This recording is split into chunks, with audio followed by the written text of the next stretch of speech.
everybody. It Takes a Team, episode 5. We got the wizard, Mike Perry, and I'm not talking about the exciting UFC fighter Mike Perry. I'm talking about the strength coach, Mike Perry, in the house to talk about what he does in strength and conditioning to get some of our fighters ready. And then, as always, we got my little Miss Brendo here, ready to go. Welcome, guys. Excited. Thanks for having me, man. I appreciate it. No, it's good. It's sunny outside, so we'll try not to be too long. That's it. But first, some housekeeping stuff. Obviously, the last podcast we kind of said good luck to Andre and Randy at UFC 236. Unfortunately, they didn't get the wins, but they both fought hard.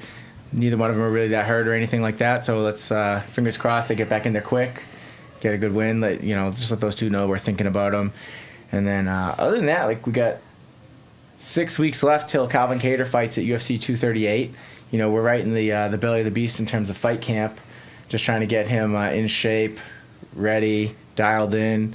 Going through camp, a lot of miles on the road, but we're excited about that for June 8th. And then another thing is I got my 1-year-old here. He's over in the studio with Sam. We had to take him out of daycare a little early today. So if you see him come in here at all today, it means that Sam was not being a very good babysitter. so we got that. Under the bus immediately. There you go. So Sam, keep him quiet, all right? And yeah, so we'll just get right into it. I've been working with Mike Perry. We were talking about this morning, 8 years? I met you in 2012. So Rob started working with me in December of 2012, and that was right before his fight against Saul Almeida. And that's probably right when I met you, 2012-ish, I would guess. Maybe even a little bit, earlier before that. But yeah. So he is owner of Skill Strength in Chelmsford. It's I'll let you explain it, but he does a lot of strength and conditioning with my fighters. He puts the programs together. And I'll let you tell your background and how you do it, but I think you got a cool story. Yeah. So let's see. I've been a strength and conditioning coach for 15 years. At my first job, I was lucky enough to work in a facility that had chiropractors, acupuncturists. There was actually an orthopedic doctor that had an office there, athletic trainers, the whole bit. So I was really thrown into this model where there was a medical side, where there were a lot of people just doing clinical work, but also the owner of that facility had a great relationship with the strength coaches and the medical staff of the Patriots and the New England Revolution. So we would always get these professional athletes coming in at the same time. And I was lucky enough to be there for 6 years, and I just had some amazing mentors that helped me, through that process. And after that, I took a job at a performance facility in Woburn, Massachusetts, and I was there for a couple of years, and then finally get to the point where I was like, hey, listen, I'm killing myself. I'm working 6-7 days a week, and it's about time to start my own thing. So Skill of Strength actually originally started as a blog, and it was just really talking about how I approach strength training, which is I look at it as a skill development. Strength is a skill, and if you want to get stronger, you have to practice that skill, and that's where the name of the gym came from. But it's been at this point, we started the gym over 7 years ago with my wife, and it's been a crazy ride ever since. We actually started it in our basement in Tingsboro, and we decided we couldn't really run a gym out of our basement because that's really not the best way to do it. So we found a space at the mill where we're currently at in Chelmsford. That space was probably 3,200 square feet. After a year and a half, we needed more space. We added probably another 2,500. And we just signed another lease to add another 1,500 square feet. So we'll be almost 7,000, 6,800. So, man, it's been a crazy ride starting a business from scratch and doing what we did. But I'm lucky to have an amazing wife that's been helping me the whole entire way. And she puts up with me when I'm a nut job and working crazy hours, etc. So, so it's been a fun adventure, but I really feel like we're just getting started now, and we're going to be at the facility for a while. And it's really exciting. Being a business owner is fun, but it has its challenges. But overall, yeah, it's been a blessing. And with my wife and my 2 boys, it's a lot of work, but it's very rewarding as well. So we're pretty blessed. It's pretty awesome.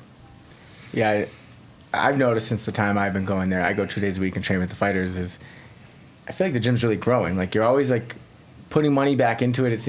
Not to be nosy, but it seems like there's always new equipment coming in. You're always doing new things. You're always trying to innovate. I know that you also do, maybe you can touch upon this, you do some consulting with other people on different new machines that are coming out. Almost cutting edge technology on how to train people better. I don't know what company it was. I always forget the name. Yeah, so I mean, I just did some work for Stairmaster where we were doing some content for one of the treadmills that we have at the gym called the Hip Mill, which is a pretty awesome piece of equipment, which is... It's not awesome. It's okay. It's great. It yields great results. It doesn't feel that great when you're on it. But so I've done some work with Stairmaster, and I'll probably be doing some more content for them. So every once in a while I get brought in to just do some, product reviews and to...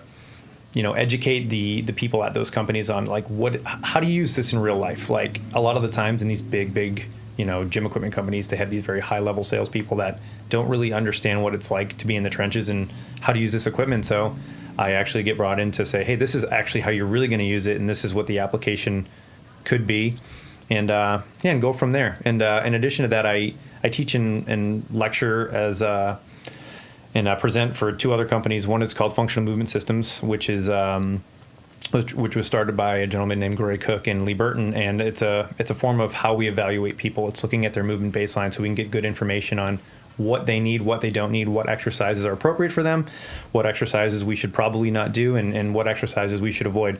In addition to that, I'm a barbell instructor and a kettlebell instructor for Strong First, a senior instructor for Strong First, which is Pavel Satsulin's company, and Pavel is the guy that really popularized kettlebell training in the United States, so keeps me busy just a little bit.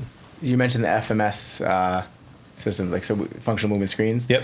So my first strength and conditioning coach before we knew who you were was Tim and Scott DiFrancesco, and they did the FMS screening on us, and I didn't know what it was at the time, but then you maybe go into that a little bit in terms of, because I really think that's like an important thing with fighters, and I know the NFL uses it when they do like the physicals and stuff like that to try to see where people are deficient, but maybe kind of explain what that is to people who might not understand. Yeah, so when people come in, we want to see what their movement baseline is, and really what we're looking at is we're looking at larger compound movements like a squat pattern, like a lunging pattern, like a stepping pattern, and what we're trying to see is where they're currently at. Are they good to go? Are they do they have a green light on specific exercises like a squat, or maybe do they need a little bit of extra attention with those exercises? Or if for some reason they do an exercise and it's painful, we should probably get that checked out by a physical therapist or a medical professional. So what it does is it gives us some valuable insight on what the individual needs, and then that will allow us to look at their programming and say, hey, we should be doing this, we should be doing this, we should avoid this, and it really gives us a direction to start off their strength and conditioning program. Not so much conditioning, but definitely from a strength training standpoint. What's the most common flaw you see on like a squat? The most common flaw that people come in with? So there's probably two things that we see is when people have restricted ankles and they don't have the ability to flex their ankles, it's called ankle dorsiflexion. What will happen is their knees will tend to, will often cave in, or for some reason, maybe if one ankle is restricted, they will avoid loading that side and they'll overcompensate and shift the other side. So I would say the biggest thing is like ankle mobility, just in having the ability to flex both ankles. And again, we see what we call a valgus collapse. If someone squats and their knee kind of shoots inward, that's called a valgus collapse, and that's one of the most common things we see. That's usually due to some sort of instability in the hip. And those are probably the two big ones. And then a lot of the times, too, it's just crap technique. People come in and they think they know what they're doing, but we watch them squat and we're like, God, that's a train wreck. I wouldn't say that to someone's face, of course, but you're looking at it going, you're like, yep, well, I kind of know what's going on with that. So, again, it's just once you do this enough, you tend to see these reoccurring themes of how people move, and it just gives you insight on how to quickly address those and try to make changes in their movement, and then hopefully help them improve their movement patterns and then just get bigger, stronger, faster. The big thing I've noticed with the fighters or even myself, but that I brought to you is you diagnose them on day one. You can kind of already tell. You kind of know with fighters, like a lot of them are gonna have like tight shoulders, tight hips, and they're gonna be kind of sloped and bad posture, all that stuff. But like usually on day one, we bring a fighter in, you do the FMS screen, and you kind of know right away. You're like, all right, this person's really deficient here. If we can open up this, you're gonna see so much better. Like we'll bring a fighter that have a sore hip, but it's really just because they have a tight right ankle or something like that. Yeah. And like, so I think you do, and it's almost like reverse engineering, making them move better, right? Yeah, I mean, again, once I've evaluated so many people and done so many movement screens that I can tell pretty darn quickly like what they need to focus on, and then we can do our best to address those things. But a lot of the times when we look at their movement screen too, it just gives me information on what they shouldn't be doing. For example, if someone comes in and they've got a really, really, poor squat pattern, and they've got, their ankles are super tight and their hips are super tight, we may not even squat them for a while. We may focus on other things, and we may try to improve those movement patterns so we can get to the point where they can squat again. But it does give us information on what they should and shouldn't do, because not everybody needs to squat, right? It could be a poor exercise for a specific individual. And again, it just gives us insight on, what is the best choice for them at that point in their, that point in the training. I mean, if we've got someone that is 5 weeks out, or we get a short notice fight, very, very different game plan than if we have, 16 weeks to get people ready for a fight. So a lot of it has to do with how much time we have and what we need to focus on, because, if someone's fighting in 5 weeks, I'm not going to spend the first 3 trying to fix their squat. Like, that's just a waste of time. There's other things that we need to do to get them ready. Makes sense. I think one thing I think that sets you apart from, like, I think other coaches that I've worked with in the past is, like, you get that small, and not that it's a small business, you guys are killing it, but you get that small business vibe, but it's like a family atmosphere. Mm-hmm. You see your kids running around, and you get 2 young boys. Your wife's there. She teaches classes too, right? And she's a trainer. Yeah, at this point we've just got, so much going on. She's actually not doing any coaching anymore, just because, with kids, like, kids get sick. You can't go into daycare. Like, we found ourselves scrambling so much, and she was always having to, like, cancel clients or cancel classes, and we were like, this is just not good. It doesn't look good for the business. So we decided that she wasn't going to coach anybody anymore. She was still going to do the behind the scenes things, but from an actual coaching standpoint, we were like, no, it's not worth it. It was becoming a big hassle. It reminds me a lot of my situation where, I have the wife, we have the kids, and there's a lot of stuff that maybe she doesn't get to do, or that she has to do that she doesn't necessarily want to do, so that the business can keep going and we can keep everything in line there, especially and the kids' daily schedule doesn't get messed up. But I love when your kids are running around. It's like, and then you put anybody who follows them on Instagram, every now and then you'll put up, like, the obstacle course. Yeah. With your older one, and they love it. It's like a playground. Honestly, kids need play, man. Kid needs, like, I just can't stand it when people, all they do is, like, give their kids an iPad for, like, 10 hours straight. Like, I get it. There's a time and a place for it. If our kids are at dinner and they're misbehaving, throw them an iPad, fine. But we bring them to the gym, and I just, put out the plyo blocks, put out all of the stuff that won't hurt them, and just let them create and build, and they run, jump, and they just get crazy, and they explore the space, and it's playtime for them, and they need that. So that's a big, selfishly, I'll just bring them in and let them play, and there'll be times I'll bring some buddies over, and they'll bring their kids, and they'll be running around just ripping the gym apart, but you know what? They're having a blast. Yeah, I like when you post those videos. It's we'll get Cameron in there soon. That's it. Bring him in, man. That's it. How old are your kids now? 7 and 3. What are their names? Connor and Drew. Connor's 7 and Drew's 3. And Drew does jiu-jitsu now, right? He's going to start. Both of them, actually. Connor just showed a lot more interest in it too. So yeah, hopefully we're going to start them both up. Yeah, within the next month or 2. Can't wait. And you were saying Drew thinks he's doing Jiu-Jitsu. Jiu-Jitsu. Yeah, Drew wants to do Jiu-Jitsu, and Connor's a little hesitant just because he has seen me come home with a black eye and a busted nose, and the random jits bruises that are, like, on your triceps, the monkey and bites. Yeah, then the weird spots. Daddy, what's that? I'm like, don't worry about it, buddy. But yeah, so he's turning a corner though. Yeah, the younger one, Connor, he seems. I mean, I'm like a helicopter dad. I don't want my kids getting hurt. I'm like, oh, careful. My favorite word is no and careful as a dad. But I see videos of you posting these kids riding down in their bikes down a hill, and I'm just like, oh man, I'd be so stressed out. They seem wild. Yeah, well, Connor's pretty laid back. Connor's the older one, and Drew he's bananas. Like, okay, I was mixing them up. Yeah. Like, he's like, so we bought him this little 4-wheeler, like an electric razor one, and he's flipped it over twice, like, on him, like he's gets it, and we're like, oh gosh. He gets up and he cries for like a minute. He's like, I'm going back on. And I'm like, at least we've got a helmet. But yeah, he's crazy. He's going to be the one that we're going to have to, like, keep an eye out, because he has zero fear.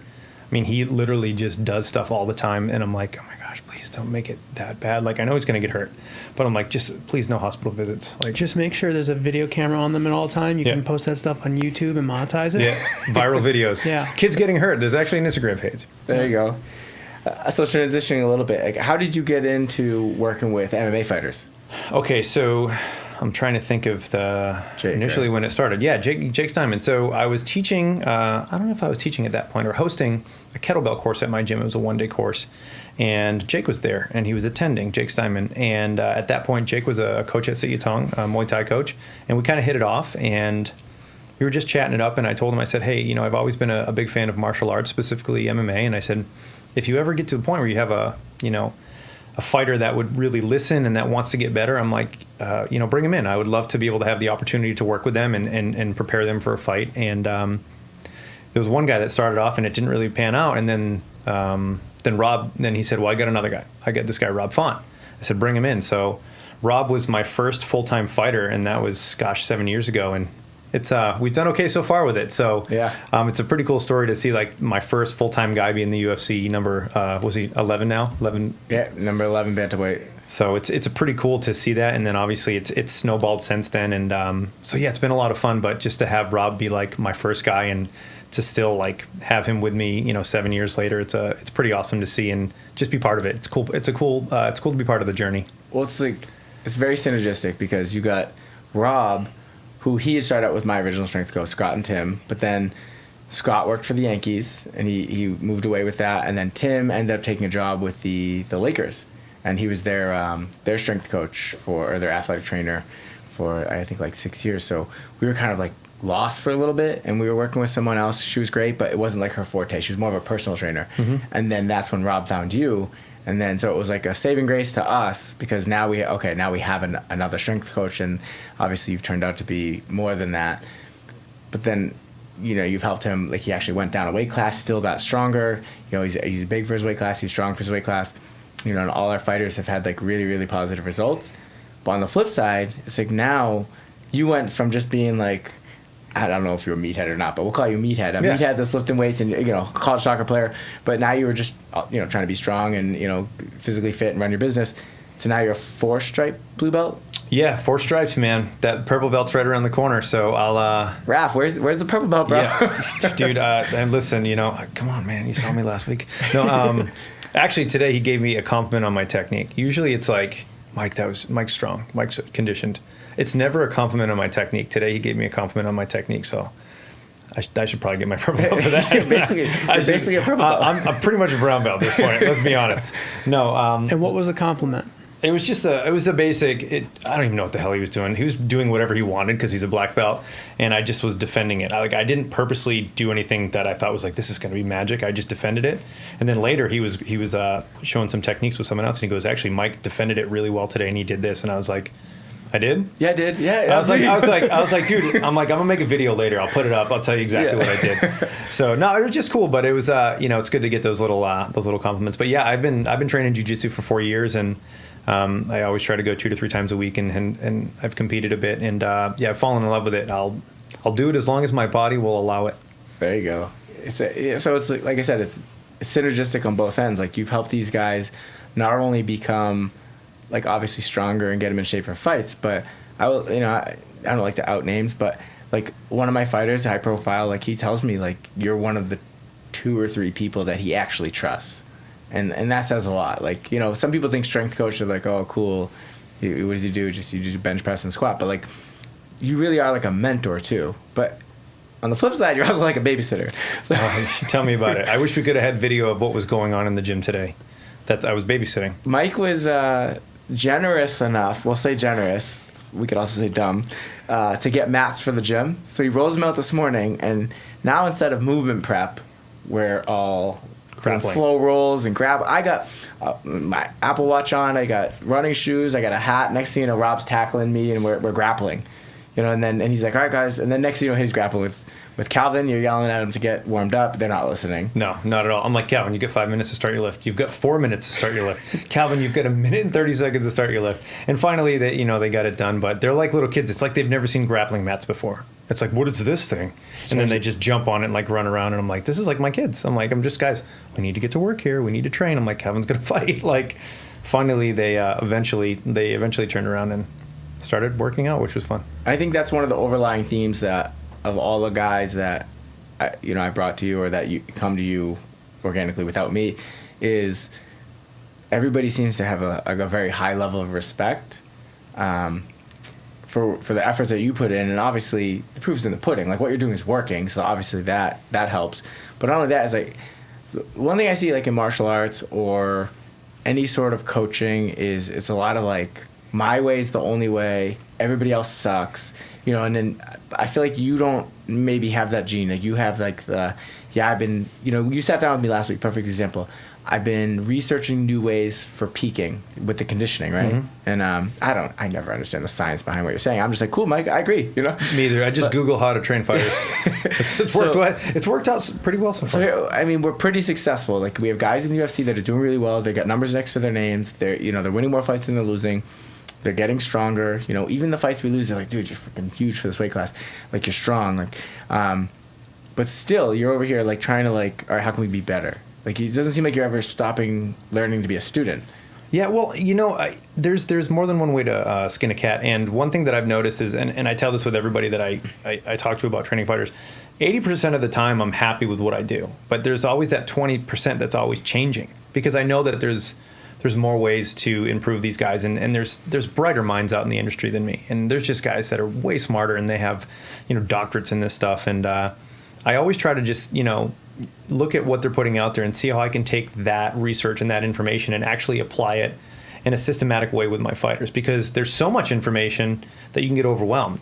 So what I do is I look at a lot of that and say, well, how can I actually take this information and apply it in a way that's going to make them successful and not, overtrain them or beat them up too much, et cetera. So I'm always trying to find new ways. I think I do have my system, if you will, but I'm always trying to find ways to just make it a little bit better and get these guys in the best shape possible, because if a guy gasses out in a fight, I take personal responsibility for that, right? Mm-hmm. Like if I have a full camp with a guy, or even not a full camp, and they gas out, I take that as like, man, I didn't do my job. And I know that there's so many different reasons why people get tired in a fight. It's not just strength and conditioning, but I take it personally, so I take it very seriously. And I feel like it's my job to get these guys physically prepared to step into the cage. And I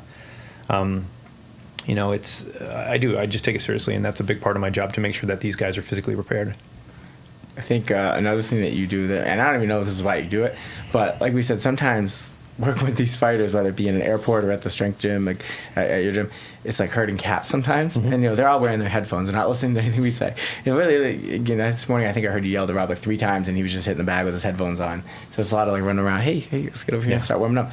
But you change the warm up quite frequently. Like it's almost like you're trying to just like a daycare. You're bringing in new toys to keep them interested. Like, is there like a method behind that, or is it just like new things coming out? You're like, I think they might like this. Let's try it on them. Like, shiny new toys. Like, so a lot of the guys that have been with me for a while, they move really well.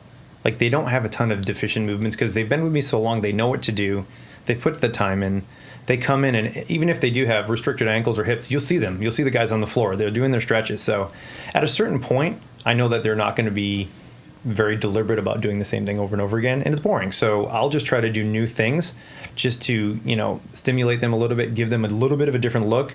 But still, the goal is to get them warm, to get, to get them sweating a little bit and just get a good movement prep in. And sometimes you just have to change it up a little bit just to keep the guys interested. Like today with the lights, those, the Blaze Pod lights. I mean, they're just lights, and you touch one and then the next one lights up, and it's like whack-a-mole, right? But he did it for like 10 minutes and he was sweating. So boom, mission accomplished. Yeah, and a couple weeks ago you had us walking on some foam pad that had like almost like pebbles like on the ground. Like a rock pad. Yeah, and just little different things to keep them going. And I think we do this at the gym too. I mean, new toys are fun, right? You get something new, you want to play with it for a little bit, then you'll get bored. But if we can do these little tiny things just to get those guys moving and maybe dialed in a little bit quicker, why not? What is the point of the rock pad? So these little rock pads are, they're probably 6 feet long by 2 feet wide, and they've got basically fake rocks on it, and you've got a lot of nerve receptors in your feet. And just like your hands, like if you ever tried to tie your shoes with gloves on, you just can't do it. You don't have, that feedback, but also they're bulky. And it's the same thing with the lower body. A lot of people don't take care of their feet. So the rock pads will actually, give them some good proprioceptive feedback to their feet, which is great for obviously getting their brain sort of fired up and getting their nervous system fired up. And it just feels really good. There's also a lot of people that say from like an acupressure standpoint, it's really, really good as well. So, but again, it just feels good. It gets their brain going. It gets their nervous system fired up, and it's just another way to do it. And like I said, it feels good too. And if it feels good, you're going to do it. Yeah, we walked back and forth on it. It almost felt like a massage on my feet. It was pretty cool. Then I remember the tennis balls was fun. Remember we were circling? I think that was before UFC 220. Mm-hmm. That was when we had Kyle, Calvin, and Rob were all training at the same time, kind of pushing each other, and we did some balance work, just catching the tennis balls and on one foot on a pad. Yeah, catching it with the opposite. It was just. Yeah, and what it did is it made them focus and it made them warm up. Now, if you look at like research on balance training, like research on like foam pads and balance training basically says it's useless, but if it gets them to warm up and it gets them to get their nervous system fired up, I'm going to do that. Plus, it's fun. It's fun, exactly. And you have to. Sometimes you get sneak the veggies in the meal. You know, you just gotta put them in there and make them do things. So yeah, you got to keep it interesting. I think it's interesting, like seeing the evolution. Like since Rob was your first fight, I remember our first conversation. I was talking about getting neck surgery. So this is 2012, or between 2012 and 2013. Like was that because I got 2 surgeries then, and I remember I was driving back from my surgeon. And I was like, hey, I just want to check in with this new guy. You know, I was managing, coaching Rob. And I just wanted to check in and introduce myself. And I remember our first conversation, and you were like, listen, I just want to help. And, like, thinking about that first call when Rob was the only guy you're working with to now, what do you got, like 7, 8 UFC fighters? So who do we got? Well, we've had other people too. We've had. I mean, I've probably had 10 or 11 guys that have fought in the UFC. But right now, I think we have maybe 5 or 6. Yeah. Okay. Yeah, no, it's been a cool journey to see that. And we kind of take over the gym when we go. We go Tuesdays and Thursdays. It's supposed to be 9:30, ends up being like 10:30. But we kind of like take over the gym, and then sometimes there'll be like a mom's group there, and we. But they love it. Are you kidding me? Like it's really cool to have like a group of moms like working out, and then you know the other guys just like goofing around and training hard. Like this morning when everybody was grappling, the moms were just like laughing. They're like, "What are they doing?" I'm like, "You guys are doing that next week." Yeah, I have a hat on with one shoe. And like a watch half off, and Rob's just like, he's too weak. It's just yeah, no, it's actually a perfect time too because the gym's quiet at that point, so we can put out mats, we can kind of take over, and really it doesn't bother anybody. I mean, if we did that at like 5 a.m. when there's 30 people in there, it wouldn't work so well. But a couple days a week from 10 to 12, it works really, really well. And the real question is, who won? Bro. Tyson subbed Rob like 6 times. Ouch. Rob must have said like 3 times ago, I'm going for the cardio tap. He'll get on top, he'll move. He'll just make me kind of shrimp a couple times so my core fails. I'm good for like 2 scrambles. That's it. I used to be none, then I was 1, now I'm good for 2 scrambles. And then I gas out and I just quit. Turtle. Just quit, let him get his tap and then move on. But he's getting good though. He's getting really good. He used to do that to me too. Like he would be like, we're going right now. And I'd have like a sweatshirt on and like we'd be on the ground on the turf, like grappling on the turf. I'd get up, like my neck would be all red and like scratched up. And he'd be like, bro, where you at? And I'm like, Rob, like, let's go. Now we get the mat. So at least if I have to grapple, it's going to be on mats and not on turf. No, it's cool to see just like, speaking to Rob, like how far his ground game's come. Like when he first started, like I would have my way with him. Cause I was a fighter. He was just getting into fighting and, he was like my easy round, and I used to just tool on him, and now he knows everything I'm gonna do, and he knows he's way quicker than me. He's in shape. He's probably stronger than me at this point, and and he's got the cardio for days. So, it's frustrating because I want to still do good, but it's also like super like inspiring because it's like you played a big role in that. I played a big role. Like his whole team played a big role, and it's like just knowing that like you're like seeing this kid that went from being the kid that watched us. He used to watch us train and be like, "Ah, it'd be cool to fight one day." To now, it's like he's almost like the you think him and Joe Lozano are probably like the kind of the team leaders of this New England MMA thing we got going on, and he's inspiring all these young fighters to follow in his footsteps, and it's just pretty cool to see like the last 6-8 years of what was transpired. He's really consistent. I think that's a big thing. Even when he's not like in camp, like he doesn't have something booked, he's still training. And I think that says a lot too. A lot of guys, that maybe they just kind of they maybe just kind of just hold fast a little bit. They're not really trying to improve. They're just kind of going through the motions. But like when he gets on his grappling kicks, he's just going. He's training like grappling like 6-8 sessions a week, gi, no gi, different gyms. He's just all over the place, and he's gotten really good. Yeah, he did one thing this morning. He just sit through. He had a takedown, and then he sat through it. I'm like, oh, he's not gonna do this. And the next thing you know, I'm on my stomach and he's on my back. I'm like, freaking did it. Like he out wrestled me, And he's been working on his wrestling ever since the Suns Out fight. He's really been making a focus on that, and I felt it this morning. And it's just cool to see. I'm not one of those coaches. Like I want the guys. I'm not gonna let them beat me, but I want them to beat me, Like so, it's cool to see that. He's a sore loser, and that's a good thing. No, seriously. Like I believe that if you lose and you're not pissed. Like there's something wrong. Like I think most people that are in any type of competition, they don't want to lose. Like I think it's good to be a little bit of a sore loser because hopefully you'll take that, that feeling of losing and say, I'm going to go fix that, because it stinks losing. Like, no one's like, well, I learned today. Like, yeah, you learned, you step back maybe a week or two later, but like in the, going there, like when Rob, I'm trying to think when he got caught in that guillotine. That was last October. Yeah. And who knows? And he's like, that'll never happen again. That'll never happen again. And it probably won't now. So, I mean, at first he was pissed, obviously, but now he's like, look at how much better he's gotten at grappling. So I think it's good to be a little bit of a sore loser. Not in a bad way. You hear the term sore loser, and it seems like it sort of has a negative connotation to it. But, I mean, no one likes to lose. And hopefully you take that experience and you get better and you actually take action to make improvements in your game. Use it as motivation. Yeah, absolutely. So as a coach, obviously you were a college athlete, then I fought. But do you, like, I feel like now, because I had that too. I hated losing. It was like couldn't stand it. I was on some losing teams. Like my high school football team went 0-10 my senior year, and it was just kind of like we were that bad. But our wrestling team was good, and so it was like I would not take losing that well, and I was super competitive. And then when I fought MMA, I was really upset when I lost, and I could describe myself as a sore loser. But now as a coach, like, I'm not competitive as an athlete anymore. Like, I think I've lost that gene, or maybe I've handed it down. I don't know however you want to say it. But, like, I don't get mad if I'm not beating people. I still see some guys that, like, maybe my age that are out of the fighting, but they still want to beat all their students, or they want to win and they're super competitive. I don't have that, and I don't know if that's good or bad. But I have that same, like, desire and the competitive spirit, but, like, on the coaching side. Like, so instead of me being, like, trying to get that one extra set round on the mat to make sure I'm beating people on the mat, I'm like watching the extra video. I'm trying to like watch the round of sparring. Like, I'm trying to like, watch video on the opponents and see how can I get better to like make sure he's better. I feel like that's where I've channeled it to that. And I don't know if that was like something I did on purpose, but like, do you get that on like the coaching side? Like, I know you study other strength coaches or. Yeah, I mean, I'm always looking at what the top guys are doing, and there's so many similarities. I would, online people love to argue and attack each other and be silly. But if you were to actually like sit down and talk to those people, they probably agree on 80 to 90% of it, and maybe they disagree on the remaining 10%.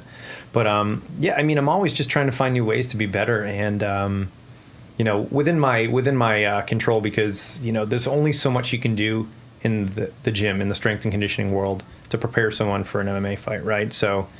Like, you can't bench press and get better at scrambling. Like, it's just not going to work, right? There's certain things you can and can't do. So you have to understand what your limitations are, but you also have to understand like what else the fighter is doing within their week. So hopefully it'll complement those things. Can you give us the top 3 strength and conditioning guys that you kind of look at?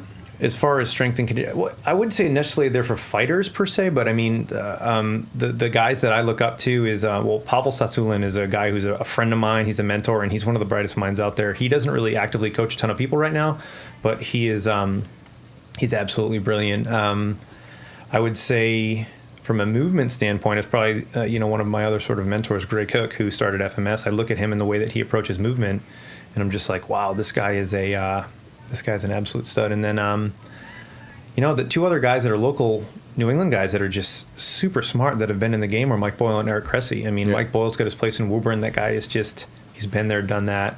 He's got rings with the Red Sox. And then Eric Cressy from a baseball standpoint, or just an overall strength and conditioning standpoint, the guy's a stud. So I read his stuff as well. And those guys they're friends of mine too, which is awesome. But I look at what they're doing and I'm like, wow, they get it. They get it, and they're really, really bright guys. And there's so many others, right? But I would say those are the big ones. I think you had a question about the TJ stuff for him. Oh, you want to talk about that now? Yeah, let's go. We can do that. Did you want to talk about like how he got into strength training and stuff too? We'll get into it with we'll still get into that. But I think there's a good. Yeah. I'm interested to hear what you have to say about the whole TJ thing. Well, I mean, clearly he got busted, right? And I believe he tested for EPO, which is a similar substance that Lance Armstrong was taking, and it's not a steroid. And again, I don't want to overstep my boundaries and say I know the exact science, but EPO is something that a lot of the top cyclists have been taking, and track and field athletes have been taking, and it really does give your gas tank and your cardiovascular system just like an extra gear. And again, I'd have to go back and really study, sort of from a physiological standpoint what happens, but it's clearly an advantage. And I don't think there's really good ways to test for EPO for a while. And I think there's probably a lot of guys that were doing it, but they had no way to test. So there's always, what's going to happen is there's always going to be drugs to be taken, and then eventually the science and the research will find ways to catch them, but they're always going to be one step ahead. If it's not EPO, it's going to be something else. So there's always if there's going to be competition, there's going to be drugs. I don't care what sport it is, there's always going to be people trying to get bigger, stronger, faster, trying to get an edge. And it is what it is. I mean, I think they should make it a level playing field. They should be super strict on testing, like test for everything, or just make it a free for all, man. Just juice it up and put them in a cage and let the gorillas beat the hell out of each other, right? So like the problem is at this point there's so many things that they have to test for, and there's so many things that they can do that there's a lot of guys doing stuff, and they're in the middle, and it is what it is. I mean, TJ made his statement, and he did what he did, but who knows? Like it's tough to tell. Now it's like, okay, would he be as good as he was if he wasn't doing that stuff? We don't know. The guy's still a freak. He's still an awesome athlete. The guy goes in there and trains his tail off. Same thing as John Jones, right? Like, how do we know? You'll never know the answers. Those guys are stud athletes.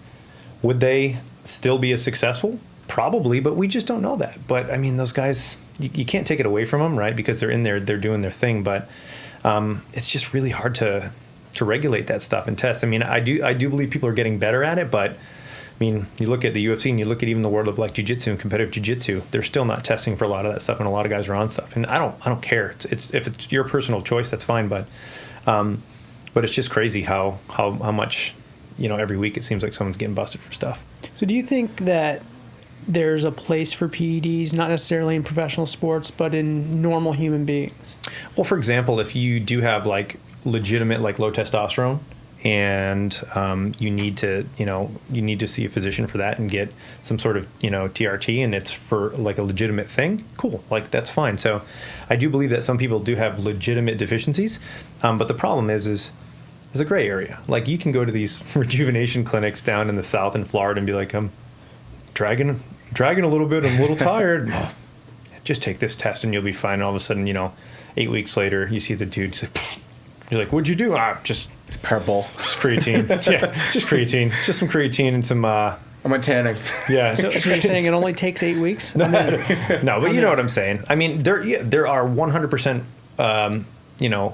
scenarios where people do need legitimate... And if someone has low testosterone and it's legitimate, I wouldn't even consider that a PED. I would consider it to say, hey, listen, there's a legitimate chemical scenario where they have, low testosterone, and maybe they need to, and, for their quality of life, they need to bump that up a little bit. But, a lot of the times they're taking it to get back to normal, but next thing you know, they're walking around like an 18-year-old boy, and they're just like ready to go. So it's just like, it is what it is. So people can do whatever they want. I mean, from a performance standpoint,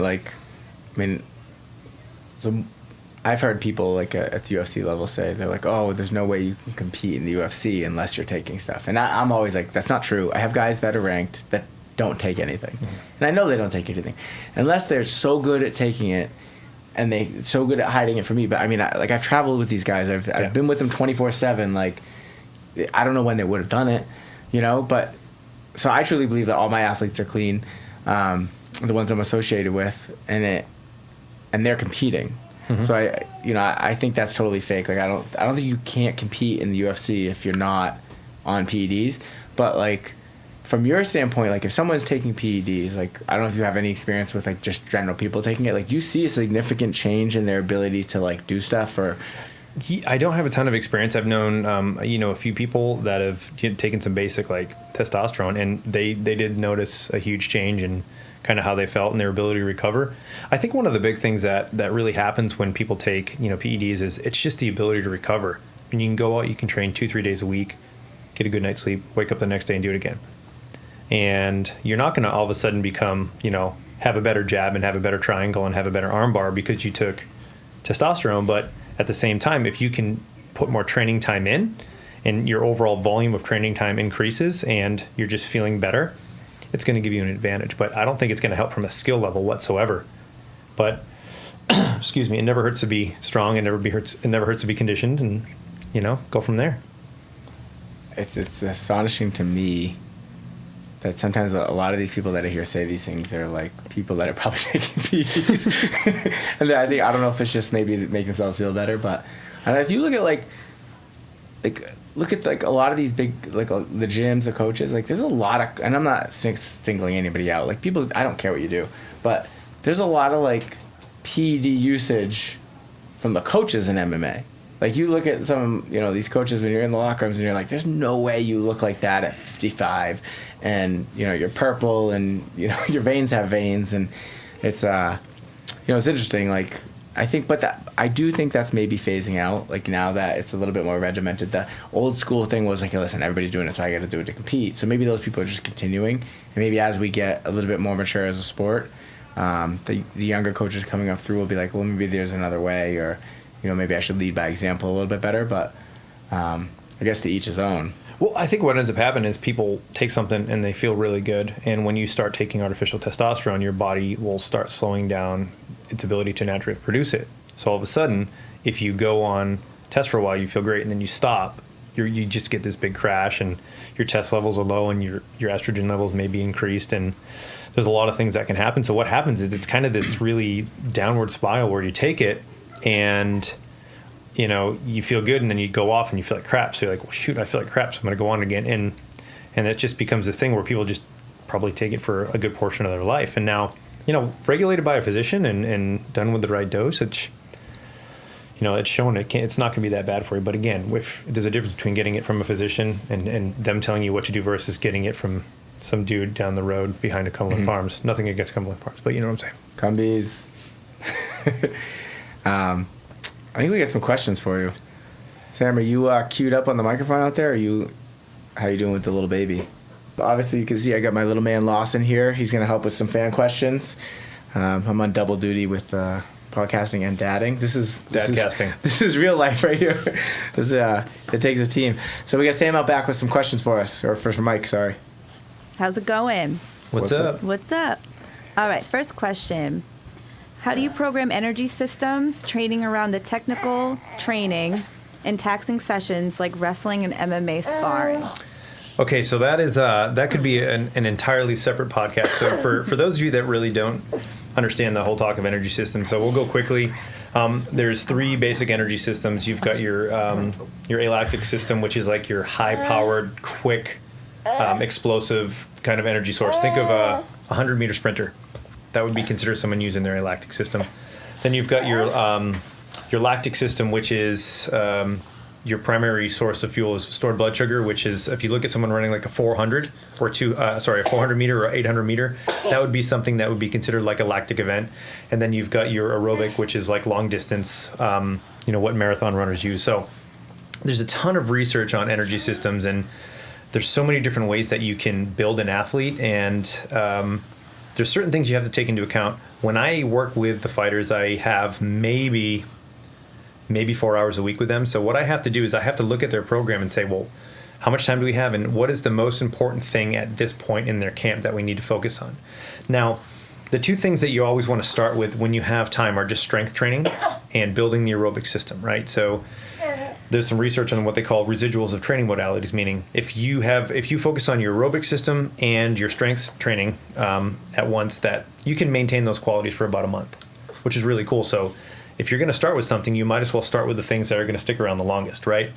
So with that being said, a lot of fighters will start building their aerobic system not through long distance running, right? The old school methodology of boxing and a lot of the other sports are just do your road work, go out and run 5 miles a day, and that's the best way to build your gas tank. And it is a great way to build your gas tank. But how much time do we really have?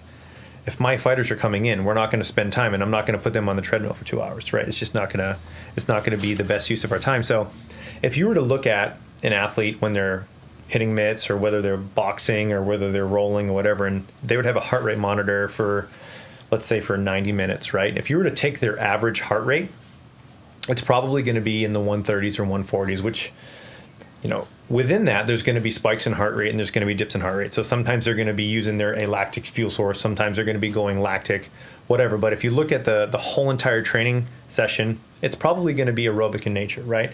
So they're getting their aerobic work. It's not true aerobic work, but they're building their gas tank and they're building their overall capacity, doing all the things that they do. I mean, how many training sessions a week do these guys usually do with everything? Probably on average, at least 2 a day, and then 2 or 3 days a week they're doing 3 days. So Yeah, so I mean they're getting their cardio, they're getting their aerobic stuff built in through all of their training sessions. Now, is it true just straight up aerobic? No, it's not. There's going to be peaks. There's a lot of isometric contractions from grappling. There's a whole bunch of other different things that are going on, but they're building their aerobic base through just a total volume of training. So I don't really focus too much on that unless someone is not doing much. Like if they're only lifting weights and that's it, and they're not doing, jiu-jitsu or wrestling or hitting mitts or sparring, then we may say yes. Let's spend some more time developing that aerobic system. But for the most part, those things that system tends to take care of itself. And then when it comes to developing the other systems, their lactic system, which is their like sprint system, right? Their ability to go hard for 6 to 8 seconds and then do repeats of that. We address that with the way that we train. So now if you were to look at like a wrestler going in for like a double leg, that's going to maybe take a second or two, right? So that would be considered an alactic event, right? But you can't do a whole bunch of, double legs on your training partners and you're going to beat the hell out of them, right? So in the weight room or in the strength and conditioning room rather, what we'll do is we'll program their alactic work, their speed work, or their power work with, short duration bike sprints with med ball throws, stuff like that. And we find different ways to target the alactic system through whether it's explosive training, power training, or even strength training. So that's where we can build that system. And lastly is that lactic system, which it's really awful to do. I mean, the lactic work is really, really tough. It's, max effort, 30, 40, 50 second stuff. It's somewhat vomit inducing and you can definitely overdo that. But I mean, if you hop on a bike for 30 seconds and go as hard as you can and you're not ready for that, you're going to feel like rubbish. Good chance you're going to throw up. There's a good chance you're going to, feel sick. But we have to use our lactic work very, very sparingly. And we only start really incorporating true lactic work probably 6 to 7 weeks out from a fight. Because we also have to understand that if someone's got a fight in 6 weeks, they really only have 5 weeks with me because the week prior, they're going to be out traveling. They're going to be doing their weight cut. And we're not going to be programming any sort of glycolytic or lactic work during fight week because they're already running on a calorie deficit. And the primary source of fuel for their lactic work is stored blood sugar. So if you're working on a calorie deficit and you're trying to do lactic work at the same time, it's going to be incredibly counterproductive and it's just not going to work.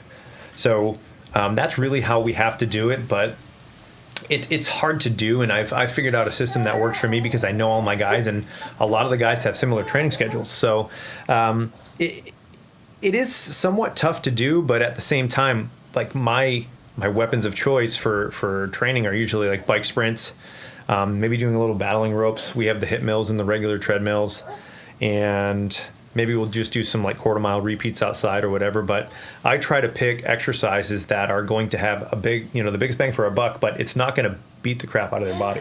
Because some of these guys, if you ask them to go run 3 miles, they're going to come in the next day and their knees are going to hurt, their Achilles are going to hurt. It's just not going to go well. So I try to pick training modalities that are going to allow me to get really, really good response and really get those adaptations that we're looking for, but it's going to be relatively easy on their joints.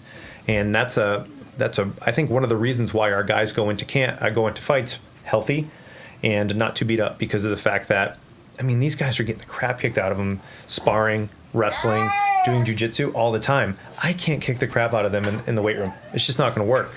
There's just too much going on. So I have to be very, very smart with how I program that. But it doesn't mean that we take it easy. It's just mean we're very, very strategic on how we peak the guys. So, I mean, I could do a whole talk on that. This is a really long answer. I know. There's one of my good friends, Devin McConnell. He's the head performance coach over at UMass Lowell Hockey. He's a Division I coach, very, very bright guy. And we're in the process of collaborating on some work, but we've gotten together like the last 2 weeks and literally had like 3-hour conversations on that alone. And it's just crazy. So there's a lot that goes into it, but hopefully answered it. So you mentioned that there sometimes can be vomit-inducing activities. Mm-hmm. Which one of Tyson's fighters vomits the most? I'm trying to think who recently. Me and Joe were doing the bikes the other day. That's the worst part. So the bikes. and he was like, I might puke. But he didn't. And he was pushing way harder than I was, and he didn't. If I pushed any harder, I would have. No, but here's the thing. Like, if you're like, you come in, you train with the guys, you do a lot of the similar stuff, but there's no need for you to push yourself the way that those guys are. Right. Like, we're starting to incorporate a little bit of lactic work with Joe now. It's hard, but he's adapting to it and he's doing fine. But for the average person to go in and do a max effort 20, 30-second bike sprint, it's really a bad idea.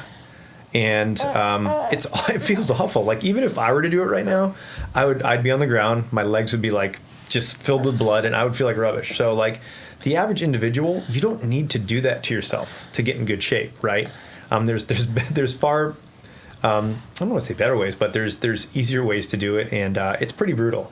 Like, that's why we only do it for, like I said, 4 or 5, 6 weeks prior to the fight, because if we did that all year round, they'd never come back. It would be brutal. All right, Sam, you got more? All right, yes, I do. Just for the record, this little guy farted, and I don't know if it was actually number 2 or if it was just... He's indicating Lawson and not me. Not Brendo. Yeah. All right. At what point in a fighter's career do they need to start strength and conditioning? Before they start their career. Honestly, I think that every fighter should be doing strength and conditioning in some way, shape, or form. I think that if you're doing a smart strength training program, it's obviously just being stronger is never a bad thing, right?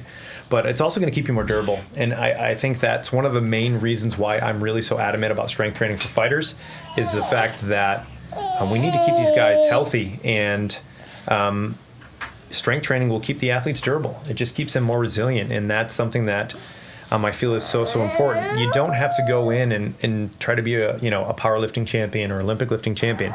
You just have to go in and you have to get strong, and you have to be smart about it. But I think every fighter should be doing some sort of smart, intelligent strength and conditioning program. I think if you want to make it to that next level, it's just as important as wrestling or striking or jiu-jitsu. I mean, if you gas out or you're just getting overpowered all the time, that shows me that you have a deficiency. It's the same way that you would look at a fighter. Like, if someone is deficient in striking, what are you going to do? You're going to do more striking. If someone is incredibly weak, you should lift more. If someone gasses out all the time, you should really put together a smart, progressive, comprehensive conditioning program for them. So you just have to look at where they're deficient. Yeah, I agree. I think people overlook conditioning as a skill. Obviously, strength is a skill, but like in a fight, you see a lot of fights, even at the highest level, that are strictly on conditioning. Certain fighters are able to... You got it, buddy? Certain fighters are able to carry a pace that another guy can't keep up with, and they end up winning a fight just on that alone. So I think from the go, if you're an amateur fighter, like, that should be part of your skill set right away, like, or part of your routine right away, because I think it's going to mitigate injuries. It's going to make you, obviously bigger, stronger, faster, but then it's going to allow you to use your skill set, like your technique, longer into the fight. So now you're not just going out there trying to be tough. Now you can be smart, technical, and you can carry that energy into the third round. 100%. And I train, like I say, I train jits 2 to 3 days a week, and I'm not a high level grappler whatsoever, but I've rolled with guys that are much more technical than me. But, after 5 rounds, it doesn't matter, because they're so tired and they're so weak that it doesn't make a difference. So it's a huge advantage for me. Now, the first roll, yeah, they'll probably beat me up a little bit. But if I go with that same individual 5 rounds later, I have a huge advantage just because I'm not gassing out and I'm stronger. So it's a huge advantage. And if you're not doing some sort of strength and conditioning and you're a fighter, or even a guy that competes in jiu-jitsu, it's just crazy. It's nuts to me. Do you guys see a lot of amateurs that don't do strength and conditioning? I see a lot of pros that don't do strength and conditioning. I think you'd be surprised that some people are just kind of winging it or doing their own strength and conditioning, and they think they're in shape, but you can't push yourself the same way like a coach can push you, in my opinion. People do what they're good at, right? So, like, if you're running your own camp, you're going to do the things you like. You're going to do the things you're good at. If you're, like, good at long-distance running, what are you going to do in your camp? You're going to do a lot of long-distance running. If you're good at strength training and you're naturally a good lifter, you're probably going to lift more, right? So part of it is just looking at what buckets we need to fill. And that's just a big part of the strength and conditioning program for fighters in general, is we just got to fill those different buckets, right? Some people are genetically gifted. You have those guys that can just jump, right? I mean, they've never touched a weight in their life and they're dunking a ball. like that guy probably doesn't need more explosive work. He's already got that bucket filled, right? But there's probably other things that he does need. So genetics do play a role. 100% they play a role. So part of it is just looking at these guys and seeing what they're already capable of. And if they filled that bucket, if there's someone that is super powerful and they have the ability to be explosive, trying to fill that bucket even more doesn't make a lot of sense. There's probably other things that they need to focus on to make them a more well-rounded fighter for sure.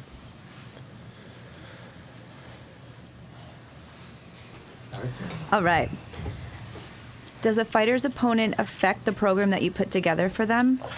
I think yes and no. I mean, I think one of the things that Tyson and I do is the second we get a fight, or even he's into the process of booking a fight, he's going to be like, this guy's a wrestler. He's going to be doing this. He's going to be doing this. And this is what we should be looking for. But for me, I guess it will change a little bit, but we always try to go in as prepared as possible and maybe over prepare, right? But I think what's more important is if you're like, for example, we'll just use Rob because Rob was my first guy. If Rob's fighting a wrestler that has really good wrestling, he needs to be wrestling more in that camp. Like that's just going to be the best thing for him to do.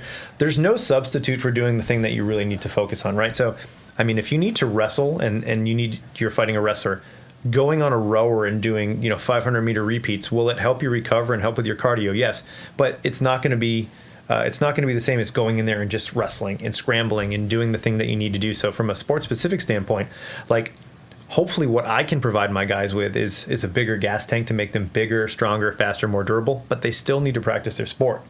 Like a bench press is not going to help your triangle, right?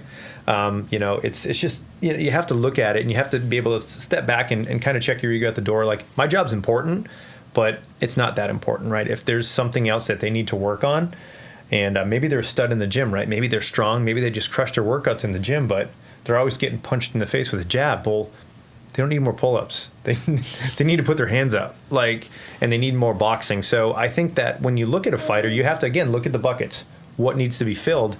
And we always try to do our best to make sure that the guys are ready. And there are a few specific things that we can do, but from the most part, we just try to get these guys ready. And I would say that the skills coaches probably have...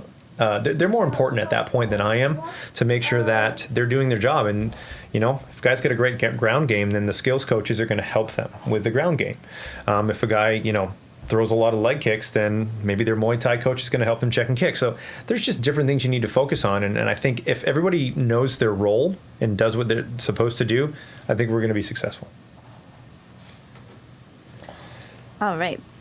What are some general struggles for programming for MMA fighters compared to other athletes? Every week, something hurts.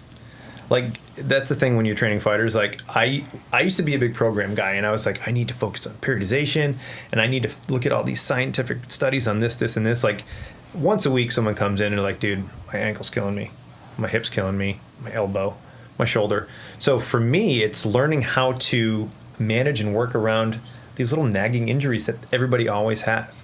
I mean, I can't tell you, I think every single fighter that I've worked with has had like an AC joint issue, right? That is like messed their shoulder up or had like an ankle issue or something like that. So I think the hardest part is just thinking you've put together this awesome program, and then they come in and like, yeah, dude, I can't lift my arm over my head. And you're like, that was such a good program.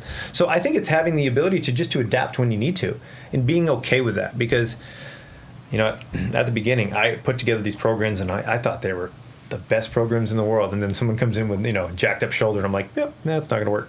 So you have to have the ability to adapt and manage injuries. I think probably every single fighter that I've worked with, it's rehab at the same time. It's like, hey, you're going to do this, you're going to do this. And as you're recovering, you're going to do your rehab exercises because we know that maybe your knee's bothering you or your shoulder's bothering you. So I think that's the hardest part is very rarely will you have someone that comes in, we've got a 12-week camp, and from start to finish, they're healthy. That never happens. So it's just, that's the hardest part is, I don't actually think it's hard. That's one of my favorite things about it is it keeps me thinking and it keeps me stimulated. But it doesn't mean it's easy. How long does it take you to adjust? So if Tyson's guy's walking at 9:30 and someone says, "Oh, I got a hurt shoulder," I do it on the fly. Yeah. I literally, and because of my background working with like physical therapists and doctors, I'm pretty good at managing most injuries. Like if someone comes in, I can usually find ways to work around it or help them through it. And I think that's probably one of the reasons why we've been pretty successful with our athletes, is because we can manage those things. I mean, guys are going to come in, and if their knee's bothering them, and our goal was to do rear foot elevated split squats on that day, which is a very, very knee dominant exercise, we're not going to do that. We're just going to give them something that's maybe a little bit more hip dominant, or if they need to rest, they'll just rest. So we make those changes on the fly almost every day. I ask the guy, how you feeling today? How you feeling today? If they say, oh man, my shoulder's bothering me. Okay, let's just warm up. Let's do a little soft tissue. Let's just do some mobility work, see how it feels. If it still hurts, boom, we stop. If it doesn't bother them once they warm up, then we'll just keep going. But a lot of the people that come in, that's what we're dealing with, man. We're just dealing with little aches and pains, and that's just a big part of training fighters. And actually, in any pro sport, any contact sport. But I think the biggest thing that we have to deal with is the situation Rob's in right now. We're trying to keep Rob in shape. We're trying to keep him at a baseline. But you'll check in with me once a week or whatever. Be like, hey, what's on the horizon for X, Y, Z? Like any new updates. But we don't, like other sports, we don't know when our season, we don't have a season. Nope. We don't know when our next fight is. And when we do have a next fight, we don't know what the runway looks like. It could be 6 weeks. It could be 3 months. It could be 7 weeks. It could be 3 weeks. Yeah. And depending on the athlete and the scenario that they're in with, a contract or whatever, maybe you don't want to take a 4-week fight, but you have to, right? So, yeah, we don't have okay, we've got a game this Friday. We've got a game next Wednesday. We've got a game next Friday. So we don't even have seasons per se. Right. So that's why, when people say it's like fight camp, I understand the idea of fight camp. Like, you're taking things seriously. You're getting to the point where you're dialing things in. But if people are just training, if you're a professional fighter, I think you should be lifting 2 to 3 days a week. I still think you should be in the gym doing whatever you need to do, striking, grappling, whatever. Now, you don't have to be going balls to the wall, right? But I still think you should be maintaining a relatively good baseline. So when you do get that call, it's time to go. And it has worked out for us. I remember when I got, Rob called me when he got called into the UFC. I was at a gas station up the road, and he's like, I got the call. I'm like, when? He's like, 4 weeks. I was like, okay. So immediately I get to my computer. I'm like, we got to put together a plan. I mean, it happens all the time. And now in a perfect world, if we get 12 weeks, awesome. That'd be fantastic. But how often do we get 10 to 12 weeks? I would say one every third fight, you might get a 3-month camp. And a lot of the other ones are under 8 weeks. Well, look at UFC 220, right? I think we had 8 to 10 weeks for every single guy. Yeah, because we got those fights in November, and they were ending in January. Yeah, and that Rob just had the Munoz fight, and we just got back in that first week. They announced UFC Boston, and we got offers for all 3 of them that week. So beginning of November is when we got that. We had till the end of January 20th. Yeah, so we had plenty of time. And it was great because we had 3 guys that were, teammates that were pushing each other, that were working hard for the same night. And it worked out perfectly. We came out of there 3-0. It was like, I always joke, it was like, that was my Super Bowl. Yeah. Right? But it worked out perfectly. But I mean, what's the chances of us having 3 guys on the same card again? May never happen again. Yeah, it could never happen again. It was what we did. Now, I mean, you fast forward to April of that year, we did have Mike, Joe, and Calvin on the card, but you weren't working with Mike and Joe at that point. Nope. So, and that night we went 0-3. It's highs and I'm lows. not saying that I had it. No, I'm just kidding. No. But now I'm working with Joe, and now I'm working with Mike. So it's a lot of fun. But those things happen. I mean, it's a fight game. You win some, you lose some. On average, it's a 500 record. Somebody wins, someone loses. You can't let the highs of nights like UFC 220 make you think like your crap don't stink, but you can't like the lows of the UFC Brooklyn make you think like you're not good enough. I think you got to roll with the punches. It's hard because for me, I'm so emotionally invested in these guys. You can ask my wife, when they're fighting, I'm awful to be around. I'm really I'm pacing. I'm just I don't talk to anybody, and I just I'm by myself. I think when Mike fought, I think we were having Mike and Rob fought on the same night recently, right? They fought December 15th in Milwaukee. Yeah, so you had your Christmas party? Yeah, so we had my Christmas party. So I'm hosting a Christmas party at my gym, and we're setting up, and Mike's on Fight Pass. So I'm at the gym by myself because it was like a 4 o'clock or 5 o'clock fight, and this is my first fight preparing Mike for his fight. I'm super nervous. I knew he was prepared, and I'm just pacing, and I'm trying. I'm supposed to be setting up for a Christmas party. No, I'm just pacing and nervous, and he won that, which was awesome, and what an amazing fight that was. And then same thing that night. Rob won that night too. Who did he fight that night? Sergio. Yeah, Sergio Pettis that night, and Rob. So that was another night where I was running this sort of Christmas holiday party at my gym, but I had two guys that were fighting, and once they fought and they won, I was like, best night ever, like, let's party. But like earlier on, I was like just pacing and just kind of just nervous, like just I get so emotional like when those guys step into the cage, because I've been there through like the grind and the blood and the sweat and the tears, and it's just, you're with them, like you feel like you're part of the team. Granted, I'm not like out at the fights with them, but you're definitely part of the team, you know. No, but that's what this whole, I mean, it takes a team. That's what this whole thing is about. It's about showcasing, like, maybe you're not in there in the cage with us on ESPN or Fox or whatever it is. Maybe you're not in the locker room warming us up. I know you did that, on the local fights. You know, maybe you're not that person that night, but this whole thing is just trying to highlight, like, there's way more than those 4 people that are there. Yeah. The 3 coaches and the fighter and this girlfriend in the stands or whatever. Like, this is a squad that everybody is a spoke on the wheel, and like you take one spoke out and that wheel's compromised. No spoke is more important. Everybody has a role, and I think you play a pivotal role, and you're passionate about it, and it shows. Like, obviously it shows that you're putting the time in. The guys are getting better. We don't have guys gas out in fights. No, that, knock on wood, but I mean, I think there's a few reasons for that. I do think we prepare them very well, but I think the guys are smart. Like, at that point, at the highest level, you need to be good with energy conservation. Obviously, if you're taking damage, you're going to get more tired. So I think it's a combination of, obviously, I think that we do a pretty good job getting them physically prepared, but I also think that from a tactical standpoint, the skills coaches are doing a good job at saying, hey, listen, get in, get out, don't take as much damage, and just being smart, because you can have the best, strength and conditioning program in the world, but you get punched in the head 5 times, you're tired. Mm-hmm. You may not be knocked out, but you're going to be tired. And there's nothing you can't prepare for that. So I think it definitely does. It does take a team to make sure that people are prepared for the fight. And man, it's such an odd sport, because you're trying to prepare a fighter for 3 5-minute rounds, and they're the last 2 weeks they're cutting weight, so they're working on a calorie deficit. They need to maintain their strength. They need to maintain their skills. They need to sleep. They need to learn how to manage nerves on fight night. There's just so many things that go into training a fighter. And I think that's one of the reasons why I really enjoy it, because it's like a challenge to me. Like, I love challenges. When people come to the gym, I love working with people that have challenges. Like, that's where I thrive. If someone's like, I need to lose 5 pounds, I'm like, okay, just stop eating so much. Like, you know what I'm saying? Like, it sounds bad, but it's just like, I love the challenge of working with fighters, and even my other clients that aren't MMA. If you see me work with tons of different people with back surgeries and people that haven't walked in months, and like, that's the stuff that really keeps me going. And if you had a preference, is it easier if you have 3 or 4 guys that are all fighting for the same night, or is it more stressful for you? No, I mean, it's stressful fight night, but I do think that when we have 3 guys that are working at the same time and pushing each other, I do think that it creates this sort of competitive environment where they're all there to win. They're not fighting each other. They're there to go in and put on the best performance. And I would love it if we knew when everybody was fighting, and we could each come together and actually have like a team practice. But I mean, like, even today, we've got Calvin, who did a really, really hard training program, and Rob was there to help him out and kind of push him. Now, Rob wasn't doing the same program as him. He was still there training.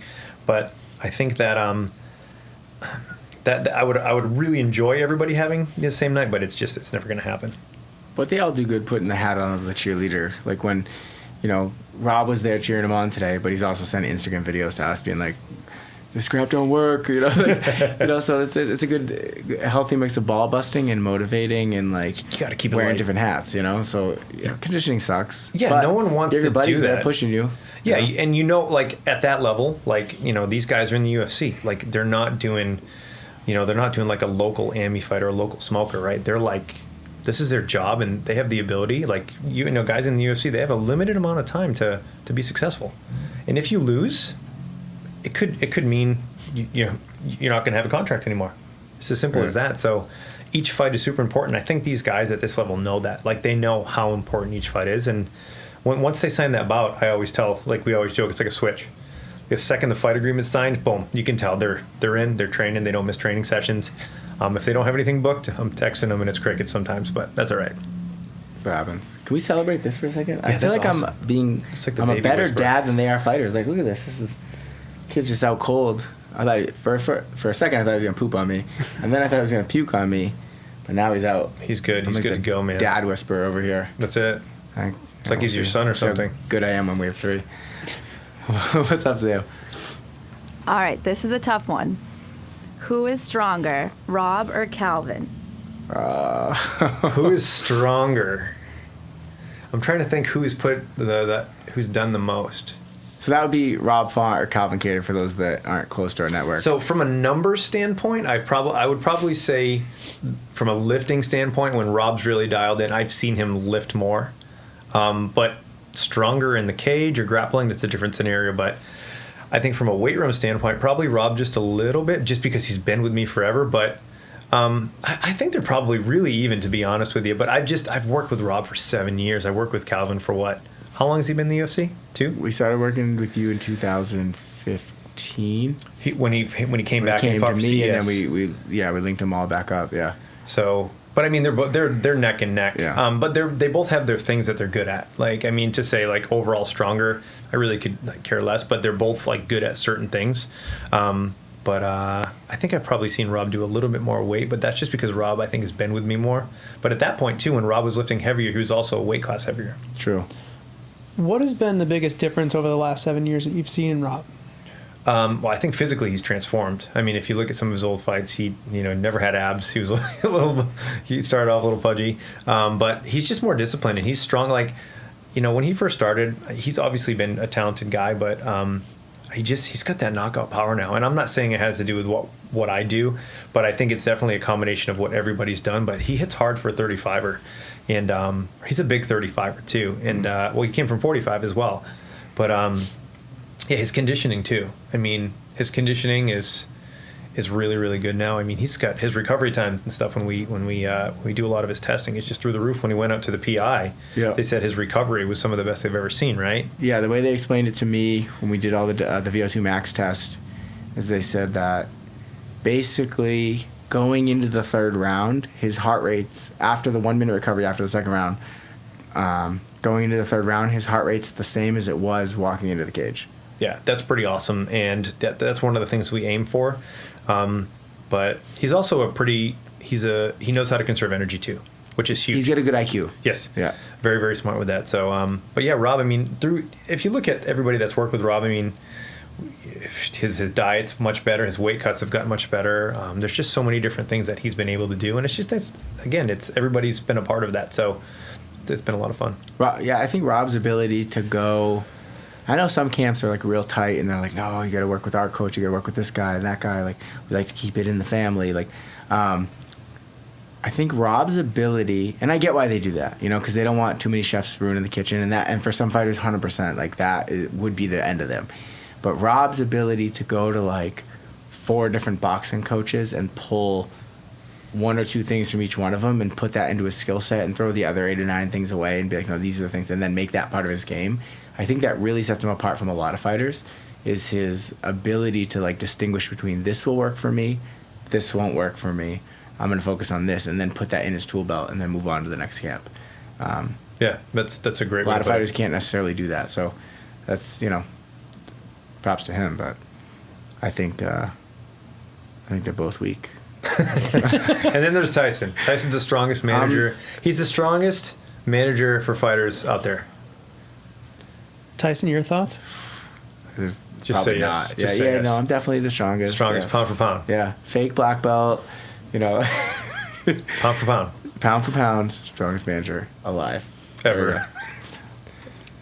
All right, Mike. Do you feel that training jiu-jitsu yourself helps you make a better strength coach for fighters?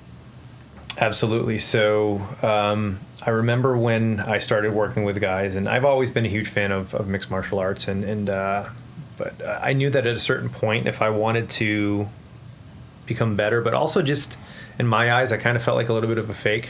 Like I was like, man, like I'm training all these fighters, I don't know a damn thing. So I just dove in and I was like, I'm going to sign up, I'm going to dedicate myself to jiu-jitsu and start training.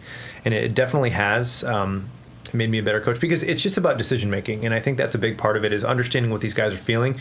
Like I wasn't just going to go in and like kind of dilly-dally around. Like I went in, and because of my schedule, I had to start off going to like competition classes at like 3 months in, which is a really bad idea. like I was like living off of IPAs and Advil at that point. Like I could barely get up and downstairs. But it made me appreciate like what these guys physically go through. And yeah, it's definitely made me a better coach. And there's some days I'm like, what am I doing to myself? Like I go in and I just get the crap kicked out of me every single time. But it does allow me to make better decisions, because there's some times where they'll be like, man, I just had some hard grappling last night and this was this. And I'm like, okay, like I know what they mean now. Like I physically know what they mean because I've been there before. Granted, I would never compare myself to be at that level of UFC guy, but I've had the crap kicked out of me by really good black belts. Mm-hmm. So, yeah, it definitely has helped. Nice. What do you think is more important, strength or conditioning? Yes. Honestly, you need both. It's really tough to say. I mean, you can be super strong, but if you gas out in a minute, it's useless, right? Because so many guys are really, really powerful, and then all of a sudden everything just drops out. You see that more apparent in the higher weight classes, I feel like, when you see these big guys that are super strong, or maybe they had like a weightlifting background or powerlifting background, they started doing MMA. And sure, they could go and deadlift 800 pounds, and you watch them do MMA. And then that strength is negated because they're so damn tired. So I think you need both. I think there's a fine line. I think you should be lifting so you get strong enough. And for every person, I think strong enough is different. But you need both. Because if you're weak and you're incredibly weak, you're just going to get overpowered, right? But if your gas tank's gone, you're going to gas out, and your technical skills are going to be limited too. So I think you really do need both. I couldn't pick one. I feel like if you really had to, like, all right, we only have a little bit of time to get ready for a fight, I think the conditioning could probably carry. Yeah. You know what I mean? Like, obviously, a guy that's really strong that's not in shape isn't gonna do very well. But a guy that's in really good shape and not strong at all will probably perform better, right? It just depends. Yeah, 100%. So if you look at like what is strong, like there's weight room strong. Being weight room strong doesn't always carry over to being strong in the cage. Like there's guys that, like for example, like in the weight room, I'm stronger than Rob and Calvin. Doesn't mean that I can out wrestle them. They're way stronger than I am grappling, right? So there's a component of that which is very specific to the skill and what they're doing. So if you get someone that's a really, really good wrestler or really good at jiu-jitsu, I would probably say, you know what? They need to focus probably more on conditioning if we only have 5 weeks. Okay. Because, I mean, the gas tank is really, really important, right? So I think for certain people, it's going to be more strength biased. For certain people, it's going to be more condition biased. But I guess now that you make that point, I would say conditioning is important, but you still have to do all of the other things. Do both. Yeah. I am neither strong nor in very good condition, so I don't really have anything much to say about this topic. This kid slept in the back seat when we were on a road trip, and I stomached it and stayed awake the whole time on the way to Kansas from Minneapolis. So I concur that he is also weak-minded. Yeah, very weak-minded. All right, last question. Have you had any interaction with the UFC Performance Institute staff to discuss your athletes? Not hands-on, not sort of one-on-one, but through Tyson, yes. And, they gave me some insight on what we should be doing and just feedback on how the guys did at the PI. At some point, I'd love to be able to get out to the PI, and we've talked about actually that happening soon. But, the cool thing is when the guys went out to the PI and they got tested and, basically they were like, keep doing what you're doing, which was to me was like a huge compliment, because these guys are, you look at, Bo Sandoval and like Duncan French and like these really, really high level guys that, way smarter than I'll ever be. If they say, hey, keep doing what you're doing, that's a pretty good compliment. And so I'll take that. So, at some point I'd love to get out there and spend a lot more time. And we've talked about how you got into MMA and things like that. How did you get into the strength and conditioning? Well, I was always a gym rat, and a gym rat away. I always just was impressed with people that were strong, and it was weird because growing up, like no one in my family exercised, none of that stuff. But I was that guy that had like the Sears and Roebuck like plastic weight set in his basement, and just doing stupid stuff with my shirt off in front of the mirror when I was 14, right? And getting the bar trapped on my chest and almost dying and doing that sort of thing. So I've always been the type of guy that just loved training. And early on, I really didn't know what I was doing. And then, through college, I was a college soccer player, and I was always like the gym rat. I was always in the gym just trying to work out and trying to just get better, because I knew for me that was something that I could control. And then from there, after college, I went to school to be a police officer, and at that point, it didn't end up panning out, and I was still training hard for soccer and trying to make a run at being a professional soccer player. And I was lucky enough to train with a bunch of pro guys.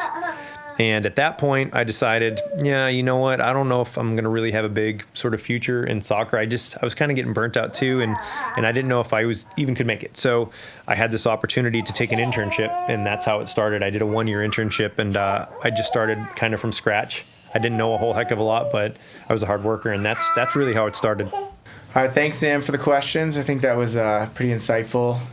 Mike, I think that's all. We don't want to keep you all day. Thanks for coming. We appreciate all the insight and you telling us your story. I think it's you're a valuable member of the team. I mean, we probably don't tell you enough, but obviously every member of our team is important. But I think they all need to hear it sometimes. And I think you're doing a tremendous job with the fighters. Obviously, your business is growing. Like, we're really lucky to have you on the team and your guidance and making these guys good. And I really do think it gives us a big advantage going into fights. So I thank you for everything you do for us and for the fighters. And then thanks for coming in and spending some time with us today. Yeah, thanks for having me, and appreciate the kind words. And it's been a lot of fun. We got a lot of fights ahead of us. So let's just keep it going and get those hands raised and go from there. Can you give us your social media handles and things like that? So Instagram at Coach Mike Perry. Our business page is at Skill of Strength, and then on Facebook, Skill of Strength, and then on regular Facebook, my profile, Mike Perry, not to be confused with Platinum Mike Perry.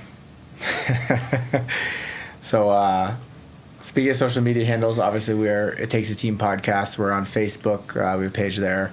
It Takes a Team Podcast on Instagram. And then we do have, if you search on YouTube, It Takes a Team Podcast, you can subscribe to our channel there. And then if you search on iTunes, we're also on iTunes. So, I know I listen to podcasts. I listen to a lot of audio ones on iTunes, so you can subscribe there and, just keep it going. But we appreciate all the support that everybody's been giving us. The feedback's been awesome. We hope you're enjoying what we're doing. We're trying to get better every time. I think, we're going to be bringing in more guests like Mike. It's not just going to be a fighter every time. We're excited about... I'm learning. I learned a lot about Mike today just by kind of having these long form discussions. So I think it's been cool. We'll just keep getting everybody in, and if there's any requests for certain guests that we kind of hang out with, let us know, and then we'll just keep things going. But we'll see you guys in a couple weeks. I changed up that time a little bit, Howard.